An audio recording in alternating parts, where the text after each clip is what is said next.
Oh, good morning, guys. So I'm over. Oh, there's fish. I'm over at BANGKOK Park right now, and this is the one. It's a little more natural, the more plants. It's right next door to Lumpini Park, but Lumpini Park is full of people running right now. So I was having trouble making the video. That's a very popular place to run, I guess, at certain times. And yeah, so I was trying to make a video over there, and I was getting run over and swamped by people, and bumped out of the way. And then they started in with a bunch of announcements on the loudspeaker and the morning national anthem, and went on for 10 or 15 minutes. So I had to start over, and just thought I'd wait until I got over here, where I knew there wouldn't be a lot of people running. You got these nice walking paths, and what are these, lotus flowers or something? Yeah, they got these. There's fish in here, there's lizards in here somewhere, there's fish swimming around down there. So far so good. I'm losing a bit of weight. I talked about this the last time. My goal here is to do two things. I'm unplugging from social media, which I'm doing really, really well. And the other thing, I need to lose about 20 pounds. Today I'm actually wearing my old shorts. They're a little bit tight, but I couldn't really get into them comfortably before. The shorts that I wore on my last Camino, basically. I had to, before I left, I bought another pair of shorts that I could wear at the start of the trip, that were sort of extra jumbo size, and yeah, they're big, and but they're comfortable, but today I'm in the old one, so I've probably lost at least 5 pounds already. I'm trying to eat one meal a day. I drink coffee throughout the day, but I'm trying to cut out as much sugar as possible. So I've either been drinking espresso, like I'll get a double espresso and put just the tiniest bit of sugar in it, whereas normally I would have a big cup of American style coffee with cream and sugar and all that. But yeah, so I've been drinking double espressos, and then also I'll get a latte, and I just won't put any sugar in it, so I think that's helping. And then I'm trying to eat like one real meal a day. So the middle of the day I'll go out and get some Thai food of some sort, and then have a couple of little snacks throughout the day as well. Here's when they're in bloom. Nice. And I've been doing a lot of reading.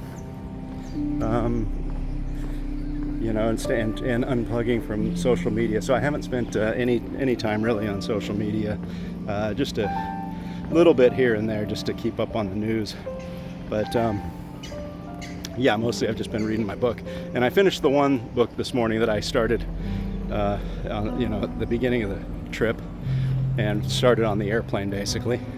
And so that was The Sea Wolf by Jack London, and I'm sure a lot of you have read it. It's sort of an older book, and I'd read it before. I'd read it back in sometime around college, 30 or so years ago. So this was a reread, and I remembered the basic story, but not some of the details. And I did pick up something in the second reading here that had escaped me, probably because when I read it before, I was a younger person. I was probably 20 years old, and didn't have the life experience. It's amazing what you pick up once you have life experience and sort of a frame of reference. The basic storyline is that this for those of you who have not read it, is there's the main character, his name is Humphrey Van Weyden, I think is how it's pronounced. It might be Van Weyden, but he's sort of a sissy boy kind of a person, real soft skin. He's educated, and he's sort of a literary critic, and he lives off of a family income that has been set up for him. So he's never had to, as the captain of the ship that he ends up on says, he's never had to stand on his own legs. He says he's been standing on dead men's legs his whole life, and so you know, and so at the beginning of the story, he's on a ferry boat in San Francisco, crossing the bay. There's so much fog the ships can't see each other, and so they collide with another boat, and he's thrown overboard. Ship that's heading out to sea just about runs him over, and the captain on the back just sort of casually glances over and sees him in the water. So they pull him out and revive him, and he ends up on this ship called the Ghost. It's a hunting ship. It's a seal hunting ship, and they're headed to Japan to hunt seals for the season. And it turns out the captain of the ship is Wolf Larsen, who's notorious for being cruel and vicious and incredibly physically powerful. He's also somewhat intellectual. So Humphrey, when he first gets revived, he asks if the captain will turn the ship around, that you can still see San Francisco, you know, in the distance, because they've only been gone a short time, and he wants to be taken back to shore. So he offers him money. He says, you know, I'll give you $1,000 if you turn around and drop me off at shore. And the captain says, no, I think I'll keep you. And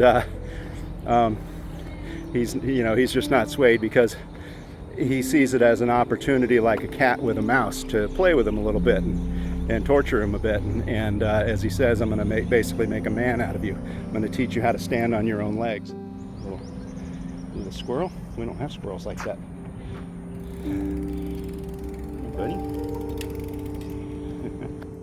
You could almost compare it to the Iron John story, where there's this progression where the boy is learning to be a man. You know, so in the Iron John story, he's taken as a child by Iron John out to the forest, and he's taken away from the comfort of his parents, which, you know, standing on his father's legs. Where the boy is taken away from the castle, away from his parents, to Humphrey being taken on board the ship called the Ghost, and he's taken out to sea to live with hairy men, basically, which is very similar to the Iron John story. Iron John is covered in hair, and it's basically a sort of mentorship where boys are taken from their parents. You know, you have a lot of different tribal things in the world, bar mitzvahs and African tribes, where they take the boy from the women's camp and bring them to the men's camp, and then they go through an initiation process. In the Seawolf, Humphrey, who's buttery soft like a baby, is brought onto the ship, and he's taken through this initiation and through conditioning and given various jobs to do. He's taught to stand on his own legs, which, like, taking him from infancy to toddler, and then finally in the end of the story, he has to take care of someone else. That's the final stage. He, in the middle of the story, he's able to take care of himself, but then he comments later that now he has to, for the first time in his life, take care of someone else.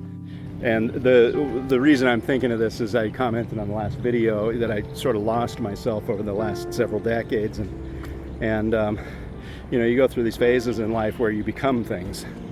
As when you're young, you have this view of yourself, of who you are, and maybe you figure that out when you're young. I had a moment where it was pretty clear who I was and what kind of life I should be leading, and then suddenly you get married and you have to go to work, and then you have a boss, a captain who you work for, who torments you and tortures you and makes you do things you don't want to do. I've worked for a lot of despicable captains in my life, and there came a point where I decided I would never work for one of them again. And I was about 40 years old, so you could compare that to the Seawolf story, where Humphrey decides, I'm going to escape this ship, and I'm going to take care of this woman and stand on my own legs. They end up in a storm and crash, sort of on a little island, an uninhabited island that happens to be one of these secret hidden seal mating grounds. They decide they got to set up camp and figure out how they're going to survive, and then eventually they get around to, well, the whole island's full of seals. We got to kill some seals, and they're building their little hut, and they need to put a roof on it, so they think they can use seal skin, and that'll be the most waterproof roof they can construct. First, he tries to go after, you have these various seal families that are basically, they call them harems, and it's got one big bull seal, sort of a vicious, protective, territorial bull seal. And it turns out that's just not going to work, because those bulls are vicious and big, and he's just not going to be able to deal with them. They say maybe we should go after one of these, these bachelor seals, because they're out on the outskirts. They're not as big. They're not as territorial, and maybe we can sneak up on them. And so, as they're trying to hunt these bachelors, you realize he's hunting himself. So the big bull seals, the big vicious bull seals, are similar to Captain Wolf Larson, just this vicious animal, and he realizes he's no match physically for them. So he's been a bachelor all his life, and he talks about it in the story that he's never really thought much about women, other than sort of a curiosity, a social curiosity sort of a thing. He's never really had any interest in competing in that arena. Hunting. Captain Larson talks throughout the story about that religion is sort of silly. There is no morality or anything. It's we're just animals, and we're part of this yeasty blob of things eating each other, and whichever one eats the most wins. So here's Humphrey, and he's got to go kill one of these bachelor seals, or a couple of them, and so you realize he's killing himself. Because he's at this point where he's got to take care of someone, and so he's gonna kill that part of himself, and now he's gonna be the head of the harem.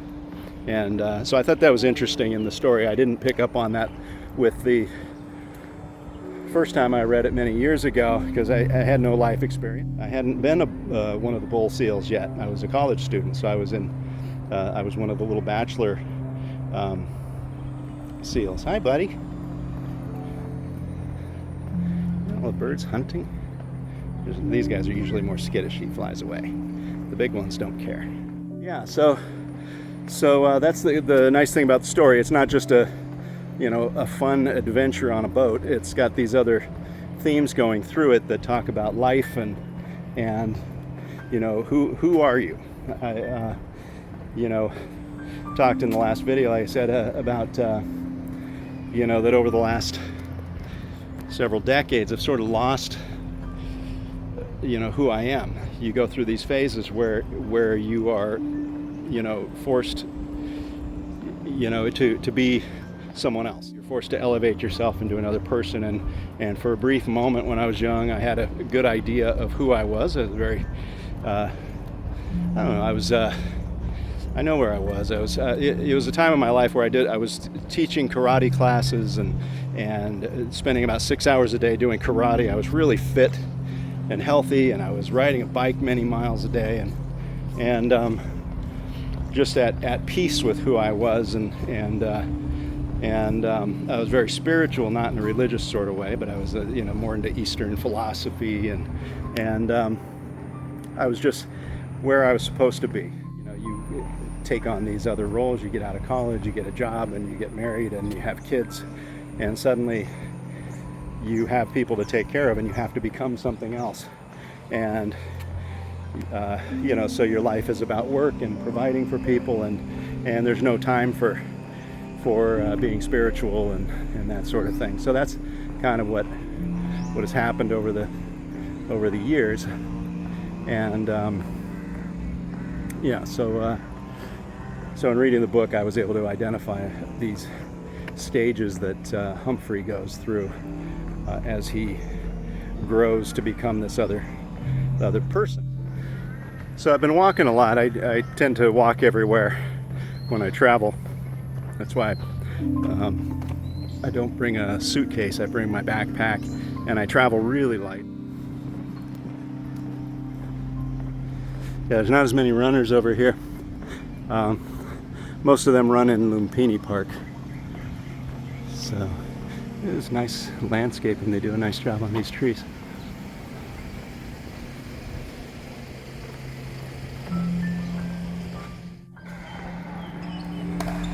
People playing pickleball. So yeah, so this trip I'm trying to do on a budget. I talked about this in the last video. Well, I do every trip on a budget. I don't know what I'm thinking, but I normally splurge a little bit sometimes on hotel rooms, which is not, for me, not the best way to travel. Hotels aren't a value to me. You know, I don't see value in it. A lot of people like to travel 5-star sort of hotels and sit by a 5-star pool. That does nothing for me. I get no kick out of it. It's not where I want to be. I don't normally sit by the pool. I'll go in and take a dip once in a while if it's there, but that's not the kind of traveling I do. Murals. This one's good.